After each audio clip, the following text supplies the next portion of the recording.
देख रहे हैं पीएन न्यूज लाइव, आपकी आवाज। इंदिरा गांधी राष्ट्रीय कला केंद्र में प्राचीन भारतीय कला में अभिव्यक्ति एवं संवेदनाओं के विविध आयाम पर हुआ व्याख्यान। वाराणसी संस्कृति मंत्रालय के अंतर्गत इंदिरा गांधी राष्ट्रीय कला केंद्र के महत्वपूर्ण क्षेत्रीय केंद्र वाराणसी द्वारा केंद्र के सभागार में विशिष्ट व्याख्यान सत्र आयोजित किया गया। इस व्याख्यान का केंद्रीय विषय प्राचीन भारतीय कला में अभिव्यक्ति एवं संवेदनाओं के विविध आयाम तथा उनकी वर्तमान में प्रासंगिकता था। सत्र के मुख्य वक्ता प्रोफेसर मारुति नंदन प्रसाद तिवारी, भारतीय कला शास्त्र मर्मज्ञ इमेरिटस प्रोफेसर BHU वाराणसी थे तथा अध्यक्षता हेतु प्रोफेसर प्रद्योत कुमार मुखोपाध्याय, पूर्व विभागाध्यक्ष दर्शन विभाग, जाधवपुर विश्वविद्यालय, कोलकाता रहे। कार्यक्रम का प्रारंभ अतिथियों द्वारा दीप प्रज्वलन से हुआ। तत्पश्चात वाराणसी केंद्र के क्षेत्रीय निदेशक डॉक्टर अभिजीत दीक्षित द्वारा अतिथियों के माल्यार्पण एवं अंगवस्त्र द्वारा सम्मानित करने के बाद वाचिक स्वागत किया गया। अपने उद्बोधन में डॉक्टर दीक्षित ने कहा, चित्त को जो द्रवित कर दे वही कला है। यही भाव परमत्व की आराधना से भी प्राप्त होता है और जिसे वह भाव प्राप्त होता है वही सहृदय कहलाते हैं। साथ ही वे ही कला के साथ समुचित तादात्म्य स्थापित करते हैं। अतः कला की उपयोगिता को वर्तमान परिप्रेक्ष्य में समझने के उद्देश्य आज के इस व्याख्यान का आह्वान किया गया। कार्यक्रम के मुख्य भाग के रूप में विद्वत प्रोफेसर तिवारी ने कहा कि भारतीय संस्कृति का मूल स्रोत अद्वैत था, यानी कि एक मूल है, एक ही उसकी अभिव्यक्ति अलग अलग है। इन्होंने चित्रात्मक प्रदर्शन के माध्यम से निर्धारित विषय की अद्भुत व्याख्या की। उसके बाद उपस्थित श्रोताओं ने विषय से संबंधित प्रश्न किए, जिनका प्रोफेसर मारुति नंदन तिवारी ने अत्यंत रोचक समाधान प्रस्तुत किए।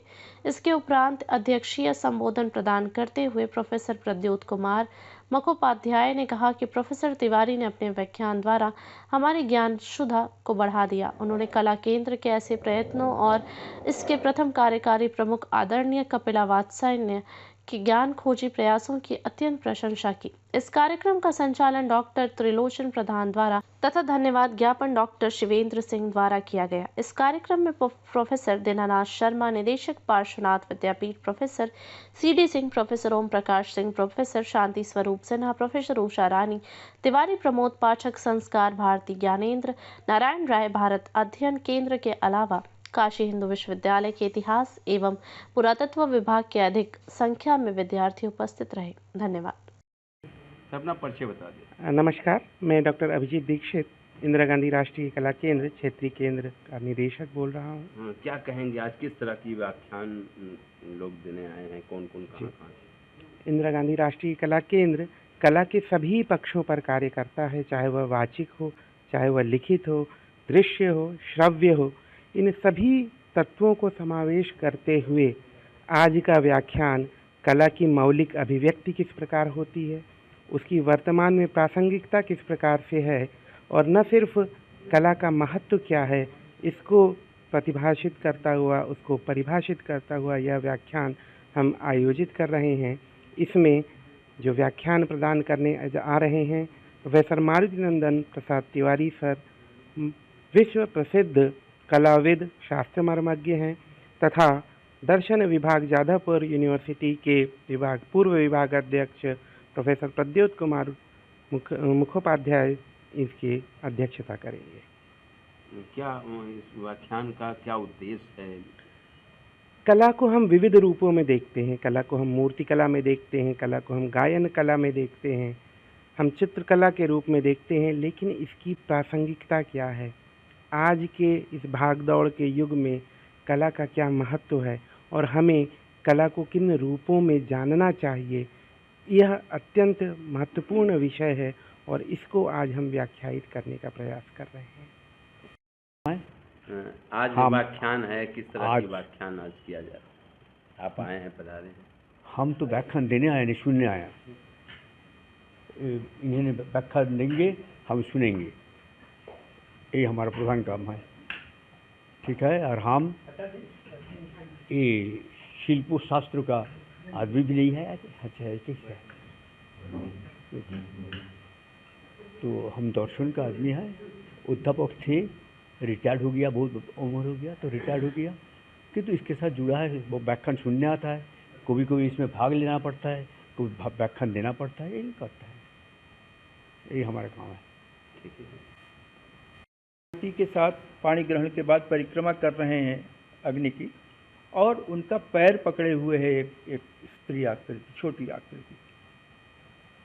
तब पता लगा कि जो कुमार संभव में मालिनी का उल्लेख आता है, मालिनी जो कि पार्वती की सखी थी, और वो इनसे नेग मांगती है पैर पकड़ करके उस समय कि हमको आप नेग दीजिए, और उस नेग में उसने आश्वासन मांगा शिव से कि आप पार्वती यानी मेरी सखी को हमेशा प्रसन्न रखेंगे।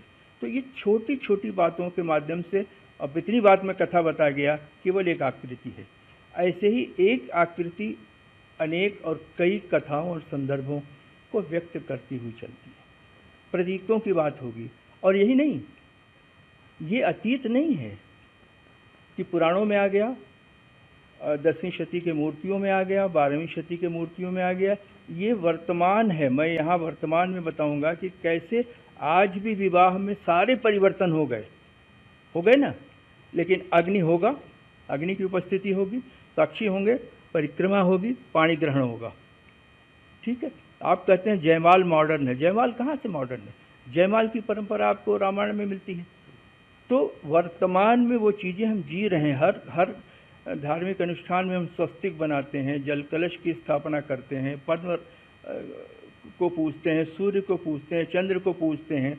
सूर्य चंद्र एक प्रकार से काल के शाश्वत पेरिनियल स्वरूप को, टाइमलेसनेस को रिप्रेजेंट करते हैं।